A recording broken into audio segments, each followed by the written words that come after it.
Howdy partners, and welcome to your Friday news update. Sorry if I seem a little tetchy this week compared to the usual.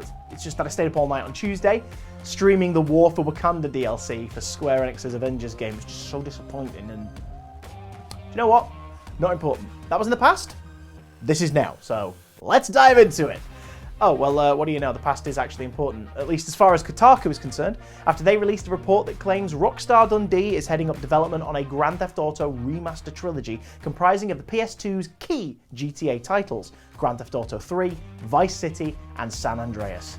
Partial remakes of those beloved games, the trilogy would utilise new and old graphics with the help of the Unreal Engine, and has been rumoured for a late 2021 release on current and previous generation systems. I picked up the trilogy in a digital bundle on PS4 a few years ago. I mean, heck, I still own my PS2 copies, so any excuse to muck around with Claude, Tommy, or CJ once more, but in higher resolution? Sign me up! Oh shit, here we go again. Seeing big IPs handled with such love and care and the respect they deserve is refreshing after other stuff. Traumatic Electrician Simulator Dead by Daylight made two shocking announcements this past week, and it seems that when the good Lord Entity giveth, it also taketh away. Behaviour Interactive may be facing some rights issues from Netflix's upcoming gaming service, maybe? As the streaming giant's Stranger Things characters, Nancy, Steve, and the dreaded Demogorgon will stop being purchasable elements for the game by November the 17th.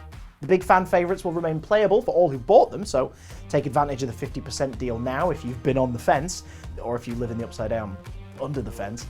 But take note that the Hawkins laboratory map will vanish completely later this year. The train of licensed horror icons keeps on chugging, however, with teasers from the past fortnight finally revealing that Hellraiser's carnal kinkster Pinhead will join DBD as a new killer character in the near future.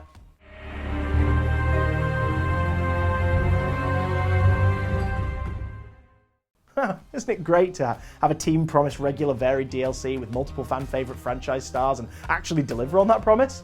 Can you imagine if a dev promised such a thing and barely delivered on it? I wonder what that would be like. And finally, did you spot this very subtle but beautiful bit of storytelling in The Last of Us Part 2? One Reddit user this week noticed that the painting of the Salt Lake City skyline found above Abby's bed is the same one seen in her father's office in the flashback. Wait, no, sorry, I can't ignore the elephant in the room when the room got double booked with an elephant convention. How did Square Enix manage to screw up the Avengers game even more with the new expansion? War for Wakanda was their big attempt at winning people back after a disastrous launch and death by word of mouth last autumn. You took the Avengers, the biggest IP on the planet of the past and likely current decade, and you dropped the ball by making it a brief story campaign experience and then a never-ending series of repetitive corridors and valleys full of robots to grind away at for mere scraps of upgrade material.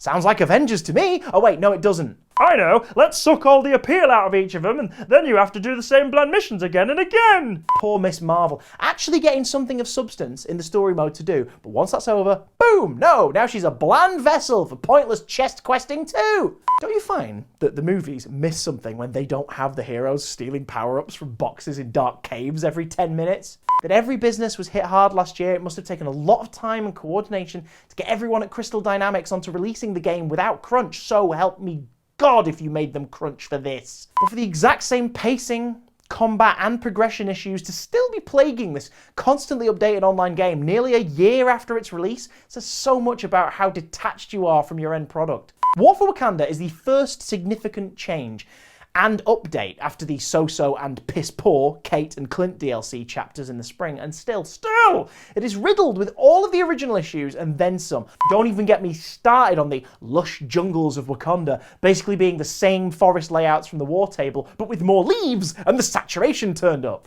Oh, they were completely original arenas? You could have fooled me, they felt absolutely the same. And to mess this up, after the notoriously low player numbers on Steam in the winter, to mess this up when the gaming world's eyes are on you after a slick as fuck launch trailer, to mess this up with cultural phenomenon and inspirational icon the Black Panther, it's like you want to fail. I went into playing that DLC with zero expectations and somehow I was still upset by it. Oh, but Okoye was in it, so 10 out of 10. Let's go Spider-Man soon, yeah? Yeah, that's the news. Now you're fully prepped. Anyway, have you played War for Wakanda? Did you have a better takeaway than me? A Hope you did. And what's the most disappointing superhero game you've ever played? Let us know in the comments below, and don't forget to hit us up on socials for even more slightly less ranty content. I need to lie down. Or maybe some cake. I'm gonna go lie down on some cake.